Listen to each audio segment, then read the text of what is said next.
द्वारा ही हमको मिला है। देखिए परमेश्वर के वचन में इब्रानी की पत्री 9वां अध्याय 9 चैप्टर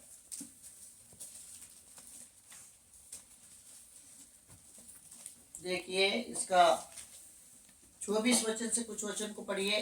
क्योंकि मसीह ने उस हाथ के बनाए हुए पवित्र स्थान में, जो सच्चे पवित्र स्थान का नमूना है, प्रवेश नहीं किया और स्वर्ग ही में प्रवेश किया, ताकि हमारे लिए अब परमेश्वर के सामने दिखाई दे। यह नहीं कि वह अपने आप को बार बार चढ़ाए, जैसा कि महायाजक प्रति वर्ष दूसरे का लहू लिए पवित्र स्थान में प्रवेश किया करता है। नहीं तो प्रकाश की उत्पत्ति से लेकर उसको बार बार दुख उठाना पड़ता है। पर अब युग के अंत में एक ही बार प्रकट हुआ है, ताकि अपने ही बलिदान के द्वारा पाप को दूर कर दे।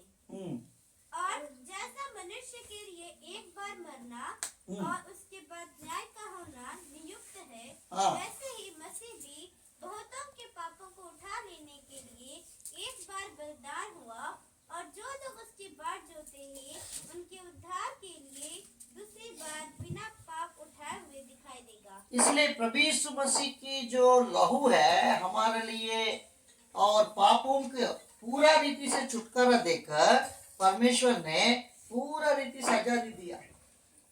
इसलिए आज परमेश्वर की वचन में और परमेश्वर हमारे लिए किए हुए अनेक जो लहू के द्वारा तमाम उपकारों को हम स्मरण करना है। प्रभु यीशु मसीह की लहू हमारे पापों से पूरा रीति से छुटकारा दिया। इसलिए 28 वचन अगर आप पढ़े हुए इब्रानी की पत्री 7वां अध्याय 28 वचन पढ़िए। क्योंकि व्यवस्था तो निर्बल मनुष्यों को महायाजक नियुक्त करती है, परंतु उस शपथ का वचन जो व्यवस्था के बाद खाई गई, उस पुत्र को नियुक्त करता है, जो युगानुयुग के लिए सिद्ध किया गया है। और इसमें परमेश्वर के वचन में एक ही बार है ना, हमारे लिए एक ही बार के लिए हमारे लिए इस लहू कितना बड़ा काम हमारे लिए जो 27 में भी पढ़ी एक बार। महायाजकों के समान इसे आवश्यक नहीं कि प्रतिदिन पहले अपने पापों और फिर लोगों के पापों के लिए बलिदान चढ़ाए, क्योंकि उसने अपने आप को बलिदान चढ़ाकर उसे एक ही बार में पूरा कर दिया। एक ही बार पूरा कर दिया। इसलिए हमारे पापों के लिए वो हमारे लिए प्रभु यीशु मसीह अपने बहुमूल्य लहू बहाया। इस लहू के द्वारा क्या क्या मिला मालूम है? 9 का अभी पढ़िए, 11 वचन से पढ़िए। वो ऐसे हमारे लिए उस लहू को चढ़ाया ताकि हम पूरा रीति से छुटकारा पाए।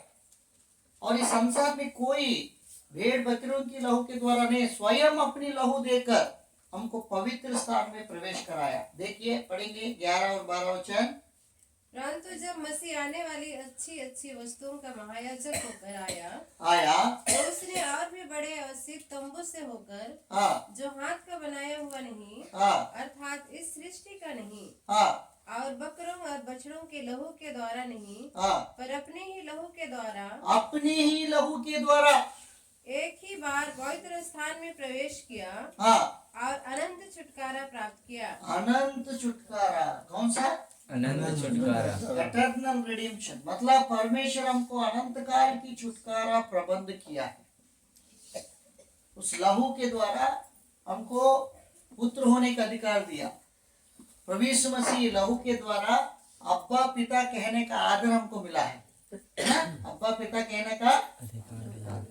इसलिए प्रभु की मेज में जब जब हम भाग लेते हैं, इसलिए इस राजाओं के राजा और प्रभु की मेज में हम शामिल होते, तो हम और हमारे जीवन में कैसा प्रभु की बलिदान और उसकी प्रभु किए हुए प्रेम हम स्मरण करते हैं। इसलिए जब हम इसमें भाग लेते हैं, इसी उद्देश्य के साथ परमेश्वर हमारे लिए क्या किया है उसी को याद करते हुए इसमें हम भाग लेंगे। सब लोग घुटने में आ जाइए, गंभीरता के समय है, अपने आप को जांचेंगे और इसमें भाग लेंगे। जांचते हुए और इसमें जो कोई उद्धार पाया